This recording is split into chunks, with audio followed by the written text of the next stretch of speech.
Hello guys, and welcome to another race video on my channel, and the race I'm going to be showing is the round 2 of the GTWS Manufacturer Exhibition season, which was at Royal Atlanta in Gr3 machinery. First thing first, I apologise, I accidentally left my mic on. I think it was only on during qualifying, so you might hear me, talk a tiny bit, but I don't talk much, so it shouldn't be too off-putting. I'm pretty sure I turned it off in the race. But if not, it's very minimal again anyway. But anyway, like I said, we're at GTWS, we are at Royal Atlanta in Gr3.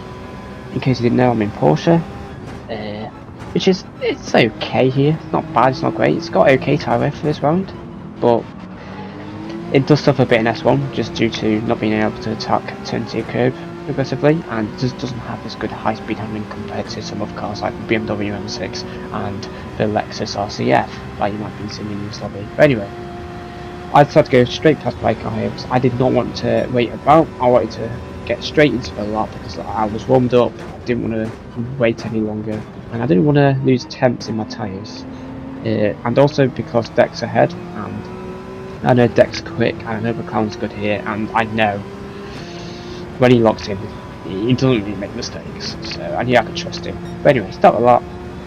We've got 3.5 minutes left, so we have enough time to do a few fine laps if everything goes well.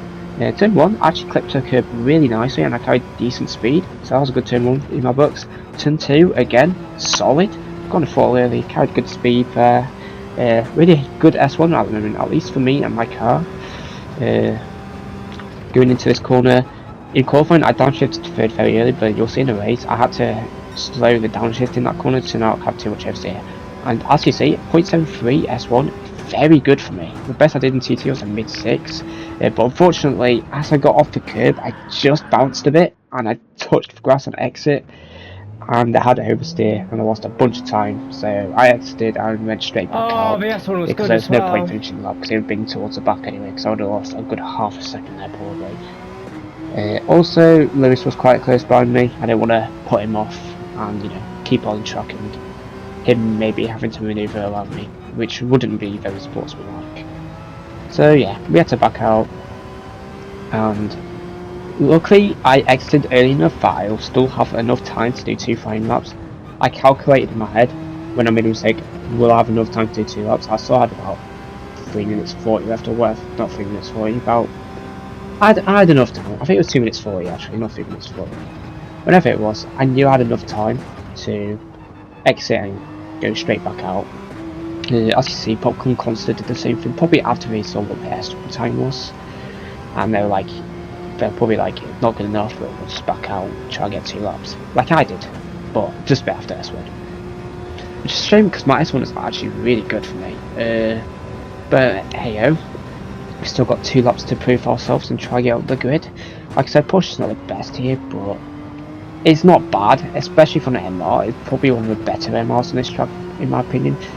Although in the time trial leaderboard, Porsche wasn't up there. In fact, I think I was the fastest Porsche, but I knew that was telling my lap time. If you saw my guide for this round anyway, which, by the way, thank you, because I got a lot more views than I was expecting doing these sort of videos.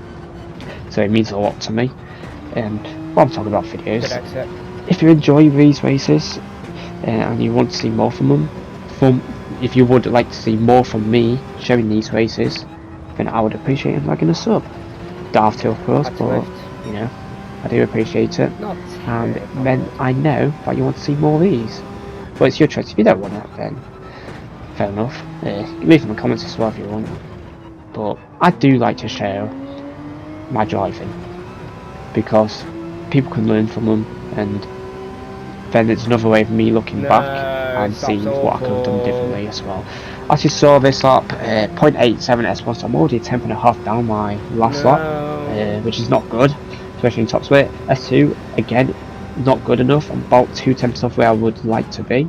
So last corner here, I just bounced off the curb wrong, and I knew this lap was over, so I did the wide line to get as much of a run up as possible to start the lap, because I knew this was be at the back anyway, because the lap just wasn't being looked at. 17.7, not good enough. I'm a second off basically flexi at this point. So Here we go, another lap. It's the last lap. In fact, I will be the last to finish, I believe. So all the pressure's on me here to deliver a good lap. Clipped the curb slightly wrong. I turned in a tad late, but at least we carried a bit of speed. So I knew the S1 wouldn't be good here, but I knew it wasn't like terrible, and I still, you know, had time to improve on it. In fact, it wasn't even an improvement, but I did get a good exit out of the last corner of S1 at least. First corner S2, this time much better.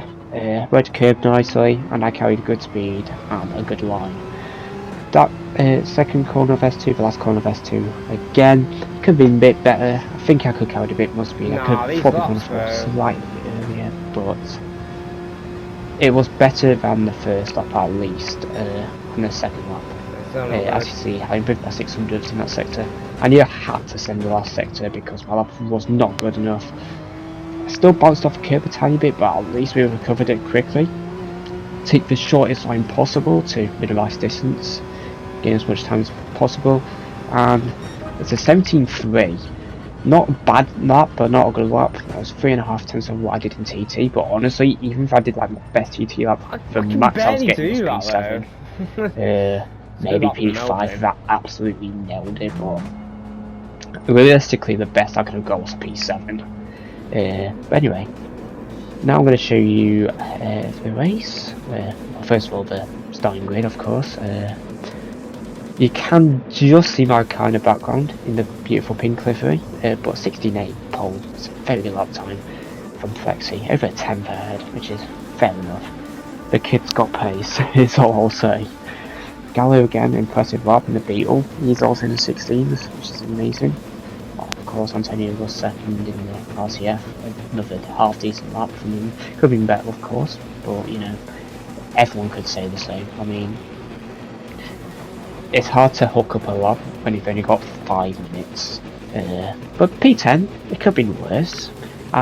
Slot 1 was worse. I think I was second or third last in slot 1. This is slot 2, by the way, in case you didn't know.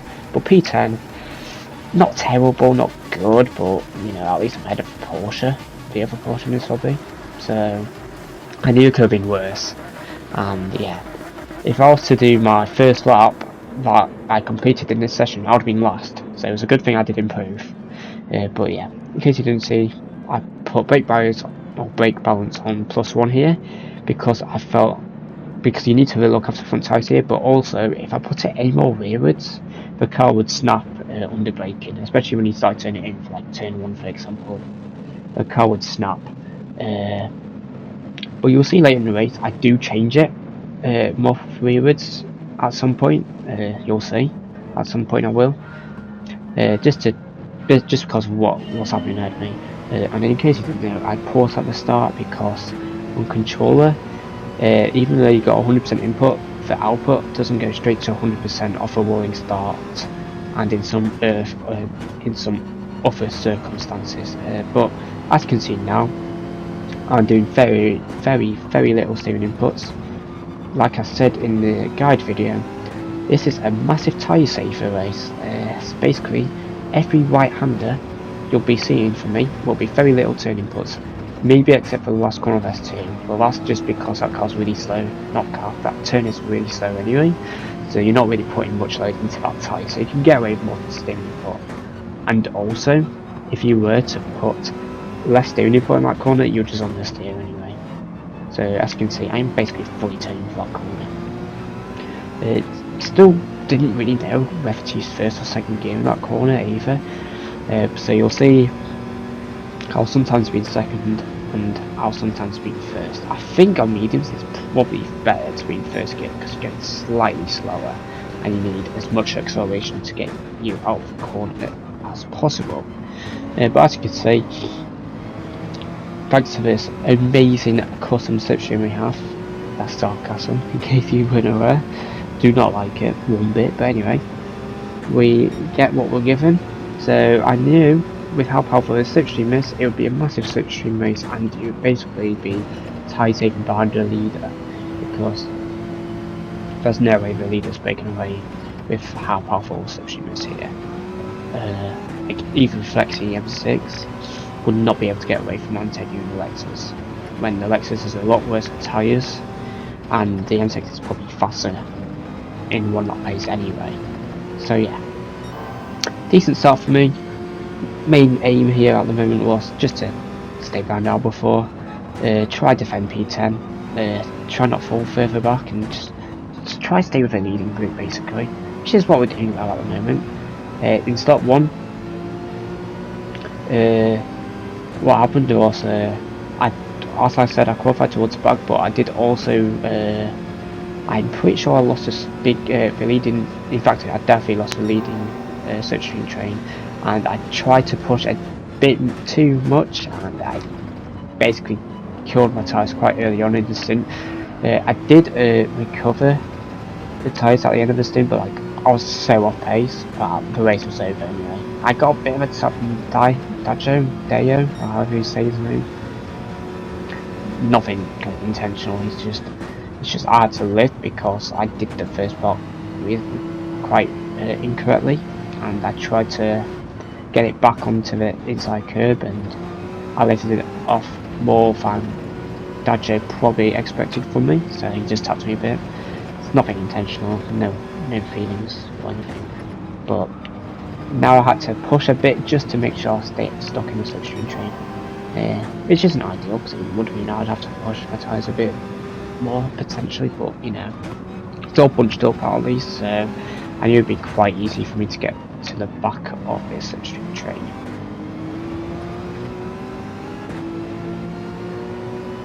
Halfway through lap 3, you know, we've got back up with just under 4 tenths, so we've still got a powerful slipstream helping us. The leaders are fighting a bit just because, honestly, in my opinion, or in my experience at least, I prefer to be leading in these sort of races because I like to be dictating the pace and, you know, doing my own steering and not having to like put more steering to try keep up with other people. I would be able to dictate what pace the people would be doing behind. As you see, I did the fastest lap, which is crazy in my car, and then Popcorn beats it immediately. But crazy for us too in our cars. It just proves how much people are tyre saving at the front, and how much I had to push to, you know, well not push, but how much difference I needed to push compared to the people ahead of me that could just sit nicely in the slipstream, and yeah. But that's all thanks to me doing a bad last corner in lap 2. Yes, Tyre may have hit me, but it was my fault for being in that position in the first place. So I had to go very slowly in this corner just to make sure I don't hit out before ahead of me. Which is easier said than done, to be honest, because if you do hit the car ahead of you, / me, then they would probably hit the car ahead of them, and then that car ahead would hit the car ahead of them, etc. So police could pick pong physics, then there could be damage and it could be race over. So you have to be very careful, which is why you tend to see me not really go for moves. 1 to keep slipstream, and 2 just to, you know, not get damaged and ruin my own race or anyone else's races in that way. I tend to be very conservative in these sort of races because, you know, these sort of races usually end up to chaos towards the end, just because people trying to go all out, trying to get the best possible finishing position, which is why I tend to not fight at the beginning, just do my own race, try to look after those tyres the best way possible to hopefully try and overtake towards the end of the stint. And yeah, that is the main aim at the moment, just stay right behind Alba 4, look after the tyres, if I can, keep 10th place. Even better, try break away from Tyre behind, but that would be very difficult just thanks to the slipstream and the people tyre saving. Anyway, especially with Antonio in the lead, no offense to him, but I knew going into this that the Lexus is very bad in tyres and he'll have to drive very, very conservatively to not kill his tyres to make the one stop possible. So I knew I could sit back. I think he did get a penalty here, unfortunately, which puts him back a few places. So that's unfortunate because it does mean that Flex is leaving the train now, which is not good for us because the M6 is faster and that car's not as bad as tyres as people believe it is. It's quite similar to Porsche, in my opinion anyway. maybe very slightly worse, but like it's not noticeable really. But anyway, lap 6, we're still 2.5 seconds off the leader. At this point, we're still in the slipstream train.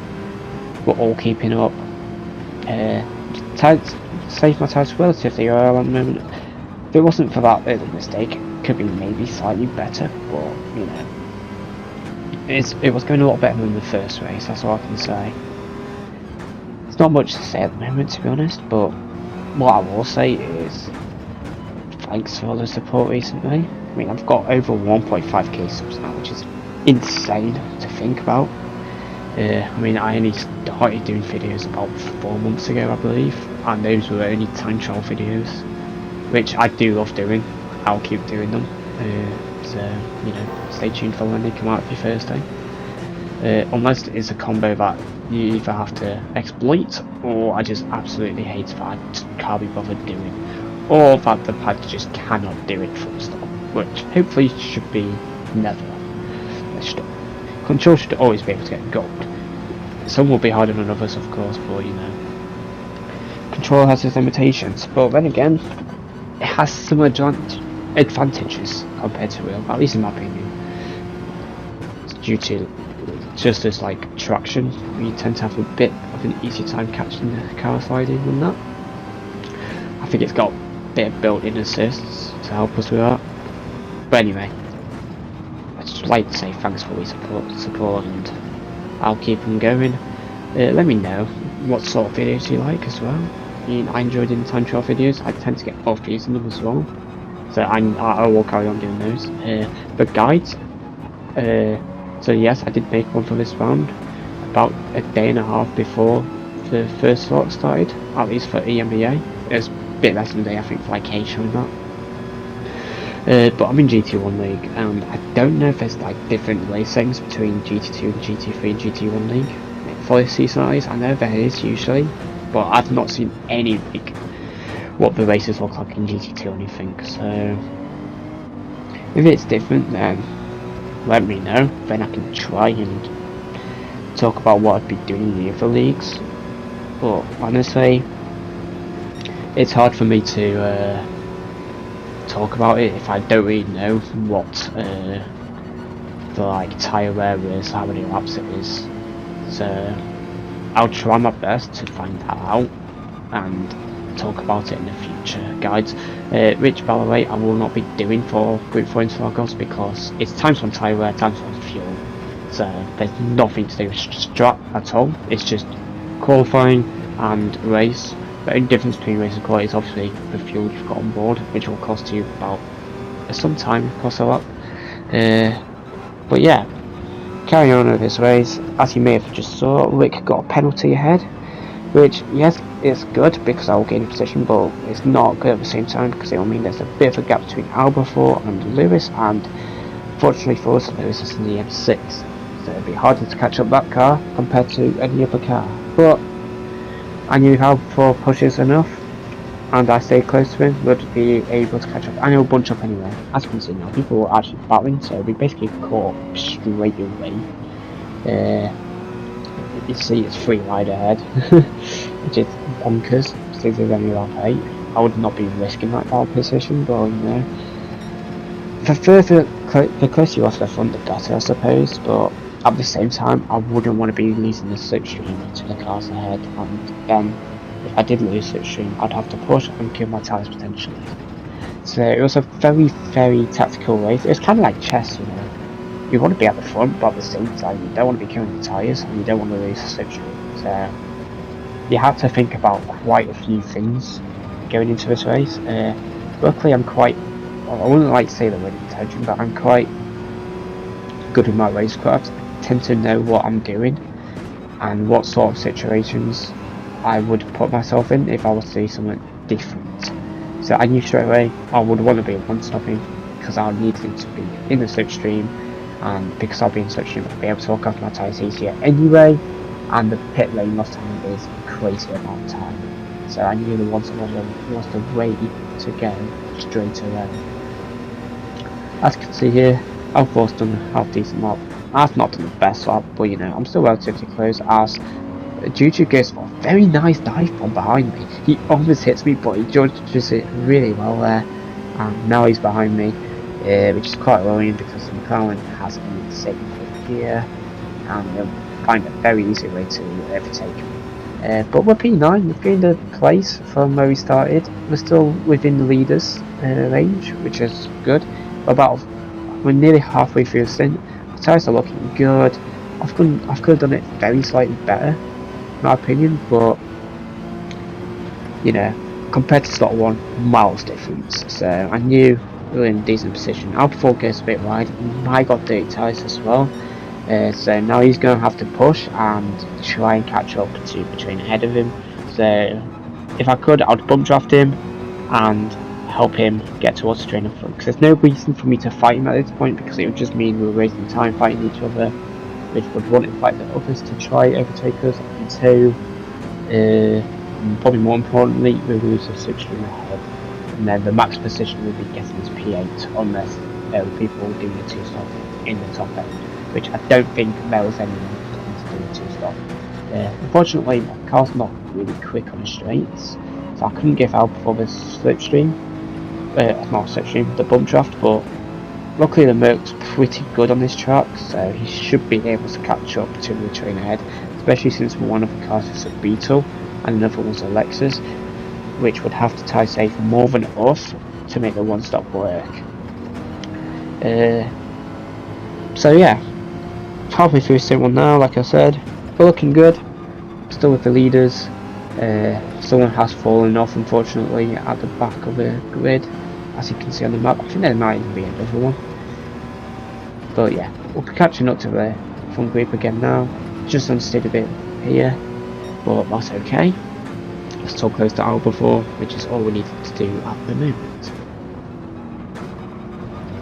We've got Juju right behind me now as well, which, if you don't know about McLaren, has, like I said already, an amazing 5th gear, but I'd say even more impressive is the Tyre McLaren. It's got much better front tyre than the McLaren, The McLaren has much better front tyre wear compared to Porsche. I probably have similar wear tyres because that car's just got very good traction, but that does come with the cost of slow acceleration. Juju rates behind me at this point, which is probably a good decision because, you know, he probably saw that out before. He's also his teammate, which helps, I suppose. I don't know if they would voice chat or anything, but I knew that they would be working together if they could benefit from it. But there's battling ahead, which is good for us because it would mean that we are going to be catching to them now. But yeah, we're keeping close. Sorry, I'm waffling a bit here. There's just not much to talk about until action happens. Like, all I was focusing on was just to try to stay with the people ahead and not make any mistakes. Try not get a penalty either. A penalty costs you a lot here because it could cost a bit of front tyre wear. Also, you will lose positions and you might even lose the slipstream. Fortunately for me, 2 cars ahead of me got a penalty. Not good for me because that would mean there's a gap between 7th and 6th. Which is not good because that means we will be losing slipstream, but they did the racing thing, which I don't agree with, but you know, I personally won't do anything about it. I was going to go for it on deck, and then then at the end I was like, no, I'm not going to go for the move because, well, 1, he broke late, 2, I wanted to make sure we stayed in the slipstream train. But we didn't really lose much time with that, to be honest. Maybe a 10-40, but you know, Deck's a fast driver anyway. He's in a car with very good time there, so I knew he'd be able to catch up to the guys ahead anyway, even if one of them was an M6. But yeah, lap 13, we're in P8, so we've gained 2 places, but there's still a very long way to go, of course. We're not even halfway across the race yet, and we've still got another set of tyres to use. In case you didn't know, this race was times 1 fuel, times 4 tyre, I believe it was. You had to use both mediums and softs, so you had to definitely do a pit stop. I mean, whether you had to or not, it wasn't really a choice because our tyre wear on lap 13 was to adjust to us. We cannot do 30 laps on 1 set of tyres. Fortunately, I've got a bit of a wobble on the exit here. I was a bit wide, so I'm going to be losing strong slip to deck, and since this car's very good at the end of the straights, I've also got my car behind me, so if Gr3 was close enough, he would probably be going for a move. Luckily for me, he wasn't, so I knew I could take a normal braking point and just kind of push these last two corners just to make sure I kept up with Dirk here, which I did quite well. I don't want to put too much over my front left tyre there, but for what I had with my tyres left, I'm not bad at all. But I knew I'd have to potentially push a touch of this lap. I did break a bit early, sorry Juju, but I don't want to overkill my tyres, because if I overkill my tyres, my race would be over, full stop, because I wouldn't be able to do 19 laps in one stint, which you had to, because the sausage just wouldn't make 12 laps.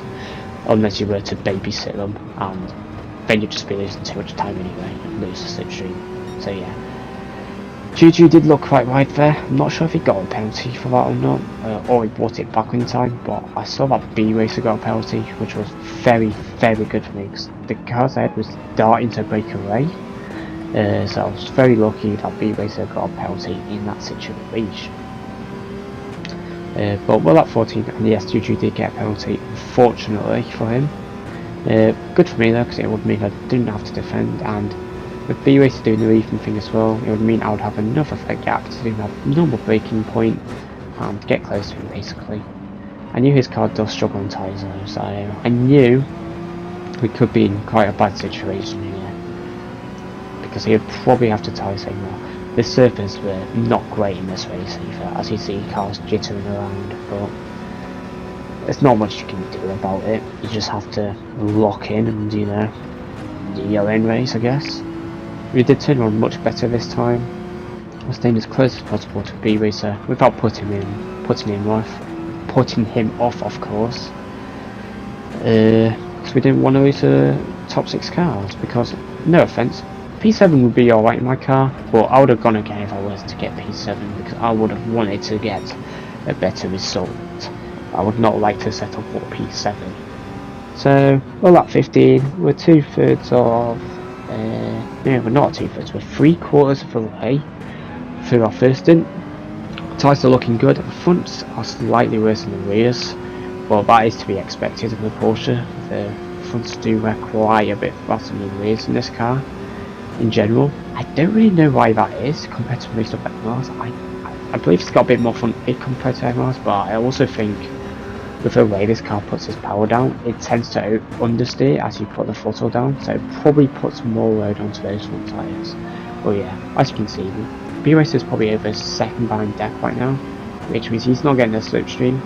And I can't really bump draft the Beetle, because the Beetle's just got that much better acceleration than the Porsche. So it's not looking good at the moment, but you know, we're still only done one half of the race, and there's still a lot of things that can happen. I know there's going to be battling at some point, so I knew it was a long way until it was over. I did make a bit of a mistake in that corner. I just got a bit of an oversteer because I took the corner quite slowly, so the torque and with my tyre situation just didn't agree. So I had a bit of oversteer and I lost a bit of time there a few times, but at least we're still on slipstream, so it could have been a lot worse. B-Race has done a good lap here as well, so he has started to catch up very gradually to the cars ahead of him, which is fair play to him because the Beetle's just worse on tyres full stop, and the fact that he's able to, you know, at least maintain to the cars ahead. I think I just changed my brake bias to +2 here, by the way, just to make sure I had a bit better tyres towards the end of the stint, in case I needed to push a bit more and try to catch up to the cars ahead. It does mean I'm risking it a bit with the brakes, especially into turn 1, but it was a risk worth taking because I would not want to settle for P7. That is not good enough for me, at least in my opinion. It's not bad in this lobby, of course, but I just don't like to settle for P7. Because that's just not racing. Unless you were to be like the absolute worst car. And yes, the Porsche's not fantastic here, but it is far from bad. It's one of the better MRs anyway. At least in the races with better MRs. not the best there. I think the Citroen was very good here. The McLaren again was very good here. But after those two, I think the Porsche might have been the third best MR here. But yeah, lap 17, Deck gets a penalty. Big for us, very big, because Speed Racing doesn't have a strong slipstream and he's only going to start struggling more with his tyre wear. So the fact that Deck gets a penalty here is fantastic for us, because that means Speed Racing will have a penalty, not penalty, will have a strong slipstream, and because he has a strong slipstream, he could easily keep up with Deck, who can help us move forward as a pack. I'm also starting to break away slightly from Albon for behind. I know the Merc doesn't have the best tyre wear. I think it's very slightly worse than the Porsche. So I knew if I weren't to make any mistakes towards the end of the stint, I could potentially break away from Albon, which would mean the P8 would be our worst result we could get. Which is good for me, because that would mean I could do my own race, and the worst I could get, unless I was to make a big mistake, was P8, which is not bad, especially since I started P10. I would have gained 2 places, which is not bad in the top split lobby. But as you can see ahead, it's starting to spread out a little bit between each car as it gets towards the end of the stints. You know, people have different tyre situations going on, and people will be potentially pitting on different laps. But yeah. So my plan here was, like in slot 1, my plan was to pit lap 19, try undercut anyone if there was anyone to not pit on lap 19, and look after my tyres the best way possible in stint 2, so I could attack at the end of the race with as much grip as possible to go either diving on the inside or on the outside, braking late, etc. I believe there was Deck and Jack to get penalties. I'm not sure both had penalties, but the fact that both of them lost quite a bit of time on that straight would suggest to me they got a penalty and lost the gap to P4, which I think is Lewis at this point in the M6. But lap 19, this is our in lap. I still didn't want to push my tyres, because if I was to push my front lefts at this point, I would probably still kill them by the end of the lap. So you still have to drive very conservatively, just to make sure you don't lose all grip coming into the pit lane, etc. But well, right behind B Racer, Deck and Jack, Juju overtook Albon and Juju's in the McLaren, so he was always going to catch us up on the in lap. Unfortunately, the surface here messed up a bit, and I'm pretty sure B-Racer might have even got damage from that. I'm not sure, but the fact I was able to bomb draft him here, yeah, he definitely had damage. I'm pretty sure when I looked on replay, he had both front bumper damage, which is fair enough. I don't know how he got rear bumper damage, because I didn't hit him on my screen. So he was losing so much time on straight, I had to go for it here, and I knew I'd probably have the tyres on him anyway. Go a bit deep here, but you know, I gained the position, and to my surprise, B-Racer stays out here. Very brave choice from him, because I know he would lose a lot of time on his in lap, especially with the BL tyre, and will all easily undercut him. But everyone else pitted on this lap, just so we could keep in a slipstream, and yeah, stay close together. So with the soft stint, we have 11 laps to do. So basically, if you think about it this way, since it's time for tyres, it basically equates to 44 laps in real life of the soft tyres at Road Atlanta, which is quite a tyre killer in general. Raikkonen undercutted us here. I believe he's on a 2-stop, because I don't think you can do 12 laps in a Ferrari at all. It's impossible, no matter how you drive, just because the rears just will wear out over time, and once the car starts to have bad rear tyres, it just oversteers and it becomes undrivable. But that's okay, because Raikkonen is in a Ferrari. That car will be quite good in the handling section. He won't of course have the tyre wear compared to us, because he pitted earlier, but I knew he should at least be able to stay in the slipstream a bit. So for this lap, even if I was to get close enough, I wouldn't dive bomb him, because I wouldn't want to waste time dive bombing him. which is why you see me pulling out slipstream, just to let him know that I wasn't going to go for a move on him and cost us time. So there's just no good reason to do that at this point of the race. But B-Racer's pitting now. You'll see how far behind he is when he comes out. You lose quite a bit of time doing even just one extra lap is at least like 2 seconds lost, because you're on dead mediums compared to fresh softs. Even though it's only like a 1 minute 18 lap, the fact there's so many high speed corners, you just lose so much time. In fact, you can't even see him in my rear view mirror. That is how much time he lost on this lap. But yeah, I broke a bit early here and I got too much on the grass, so I had a bit of oversteer, and I knew I'd probably have to push a bit in these next 2 corners to A, not lose strong slip, B, try to overtake Raikkonen, and C, not get overtaken by Gr3 behind. We did this corner quite well, got quite close to Raikkonen here. You'll see me indicate very briefly to Gr3 here, just to let him know that I am going to go for a move from Raikkonen here. And in fact, Raikkonen indicates to the left and he lets us go. So I'm very thankful to him, I appreciate that. He saved my race here, because if I were having to make a move on him, I could have maybe lost slipstream to Jack here, and it could be race over. But Jack does make a mistake here, which also saved me quite a bit here. So massive shout out to Raikkonen here for letting me by. He was on the 2 stops, so he didn't want to ruin mine or Gr3's race. As you see behind Gr3's just done a 17.6, which is insane, even with his slipstream, because that means he was only 3 tenths of what I did in qualifying, which is just bonkers, considering how much he had to tyre safe in this combination. So fair enough, there's no way I could do 17.6 and half tyres for the end of the race, but I guess in a McLaren you could get away with being a bit more aggressive on the tyres. But anyway, my aim here was exactly the same as before: stay close behind Jack, if possible give him any bump drafts to help him catch up to Deck ahead, which would be quite difficult because Deck's in a McLaren and that car's very good on tyres. But if you haven't noticed, a very good thing that's happening in this race at the moment is Antonio's leading. The reason that's good is because I knew with Antonio's situation he would have to defend hard, because the Lexus basically has to be leading the chain to look after its tyres the best way possible to make the one stop possible in that car. Because if he was having to push to keep up in the slipstream, there's no way the Lexus could do 11 laps on the soft stint.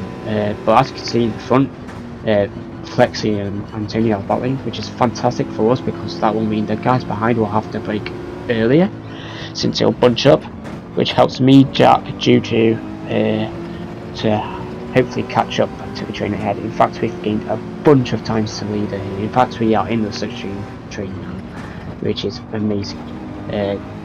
Lewis and Deck were battling. They both got bad exit. I think Lewis maybe got dirty tyres from the side by side. So Jack went up the inside of Deck. I can't say the word.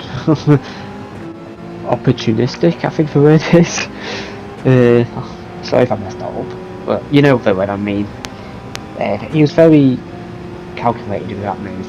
He didn't really miss time. He bumped Justin Lewis because he didn't want him to lose the slipstream to the crosshead as well. So he played that very well. As Deck goes to the move inside, Jack broke early because he didn't want to lose the slipstream. So he did the right thing there. He just let him have it. There's still 7 laps in. There's plenty of time left to go for moves and get towards the front of the train. But you know, we've done 23 laps. Tyres are looking really good at this point. I'm in P7. I've gained 3 places, but unfortunately I touched the curb quite wrong there. Basically my right tyres slash the contact patch for tyres hit the very outer edge of the curb where it like upslants. So I went on that part and it just understeered me wide, and I basically had to give the position up. I could have tried fighting the position and turning more aggressively to the right, but there was no point risking killing my tyres for one place with 6.5 laps left to go. It just wouldn't be logical. As it bunches up here, I knew I had to brake super early, but that force his deck to go wide here. I think there's a bit of ping pong physics again, unfortunately for him. He also might have been on the outside of, I think it was Lewis, and he might have not been left in the space. Not sure. But yeah, there's so many cars in that rail space, somewhere else always going to happen. And B-Racer and deck are close behind, which isn't good for me because those cars are quick in a straight, and at least in deck situation I know he'll probably have better tyres than me, but there is a bit of a gap at least. But it is bunching up a lot in the front, and it is at this point I decided I'm going to be putting even less steering into the right-handers, because I knew I'd be able to keep up with the leaders with the way Antonio is having to drive to keep a one-stop sustainable for that car. So I knew at this point, which is at the time you'll see now, I'm probably about to change my brake bias down to, I think I've put it down to +4 or even +5, just to have the best front tyres possible for the end of the race. You see this corner, I am barely turning, but I'm still keeping up easily because it's just that bunched up. But yeah, 5.5 laps left to go. We're in P7, we're less than 2 seconds of the leader. We can't really be in much of a better position compared to where we started anyway. I could have maybe been P6 if it wasn't for that T1 mistake, but except that I couldn't really be doing much better. So as you can see now, I'm braking super early at the moment, just so I don't make contact with the cars ahead and ruin their race. It does leave me a bit vulnerable, but honestly, even if people go for moves on me at this point, I'm not that fussed because I knew I would have enough tyres and time to make up positions. Deck, very last second, goes for a dive bomb here. I knew I would have to give up that place and maybe B-Racer as well, just to keep it on the track. It was a bit dive bomby, but you know, he made it work, and he was ahead by the apex, so I knew I had to give it up.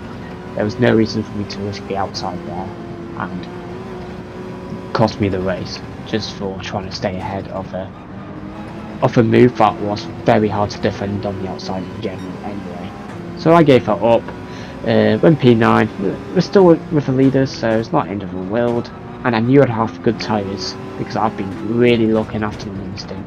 I knew B-Racing might have had better tyres, but because he pitted a lot later, but at the same time, Beetle's not the best on tyres, so I wouldn't be surprised at the same time if he had the same tyre wear at this point than me.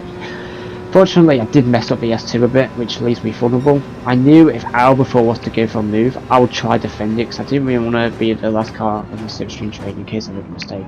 Goes for a dive bomb here. I wasn't happy with the move he made at this point, so I did flash at him a few times, but honestly, looking bad, it was not a bad move. He did dive bomb a bit, but you know, he'd left me space and it was a bit aggressive, but you know, at least he didn't knock me off the track and kill me, so fair enough. It wasn't a bad move, even if anything, it was a good move because he was a bit far back and he still made the apex technically, so it was a good dive bomb from him. It's something I wouldn't personally done in that situation, but I can understand why he wanted to go for the move because you know, there's only 4 laps left and you need to start thinking about moving forwards and trying to focus on the actual finishing position at this point now. Bunches up here, so I catch up straight away to the slipstream train again. I knew at this point now all hell will start to come loose or break loose, whatever the term is. So yeah, as you can see now, I've changed my brake balance to +4 just to save the tyres the best way possible for the end of the race, because I was already braking super early with how bunched up it was, that it didn't really cost me to put a brake balance up. As you can see here, B-Racer gets slightly pushed wide. I don't know if he lost it by himself on the exit or he got another tap, couldn't really tell from that angle. But either way, it's good for us. We've gained a position from that, and we're now on P9. Dajo's caught up as well. So now I'm not at the back of the train, which is good for me. If I was to make a mistake, at least I wouldn't lose the train, because there is a car behind me. But yeah, at this point I'm even lifting this corner, just to save the tyres the best way possible. My main focus here was just exit speed. I don't care how early I broke, I'd rather have a good exit and carry speed and momentum to maybe go and try and dive in the next corners and go for moves. But 2.5 laps left. It's a bit of a gap forming in front, but I wasn't worried again because it's Antonio leading. I knew I'd have to tyre safe no matter what in that car, just because the Lexus is front heavy, so where its front's quicker. So at this point I'm still not going for moves at this point, because if I was to try dive on the inside, there was a good chance I would hit Juju ahead if I did misjudge for picking slightly incorrectly, because it was going to bunch up. I didn't want to dive the inside and kill someone else's race, and I knew people would be going for dive bombs and that, because it's top split. People want to try finish the best position possible in the top split lobby, because it is quite impressive, not going to lie. But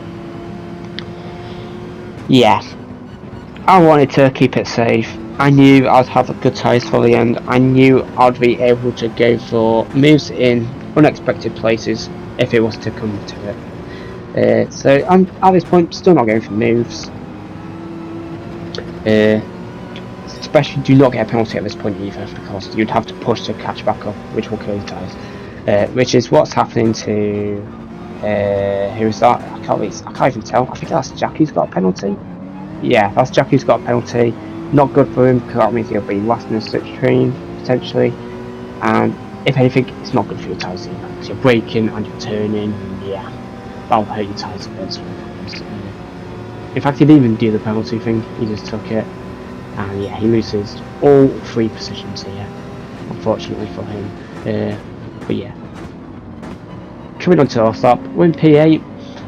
Not bad, not great, but Flexi was caught in the incident with Antonio at the front, and so he gets spun round. I believe he gets spun round from behind, while Antonio and Flexi went side by side. But as you can see now, it's the last lap.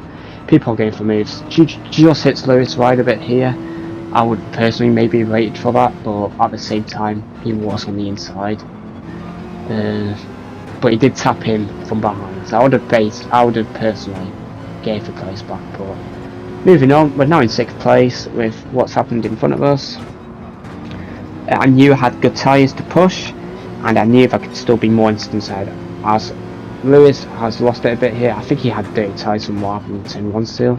I'm braking early, and as you can see here, Alpha was just understeering. I knew he killed his tyres at this point, so I'll go for a bit of a dive here on the inside. There was a bit of contact, he did turn in a bit on me there, but I did leave him a car bit from the exit, so I think that was a fair move. At the same time, we might have saw Melvin spin out. That happened because his rear tyres had just died at that moment. Yes, deck did touch him, but I believe Melvin was starting to lose it already. I knew at this point, I was going to take the racing line and go for the best possible exit in the last corner, see what happens. And yep, they're side by side. I decided to bump off Juju here to try and get 3rd place. So I bump him, tiny bit of contact between the 2 of them, so deck goes wide, and I get 3rd.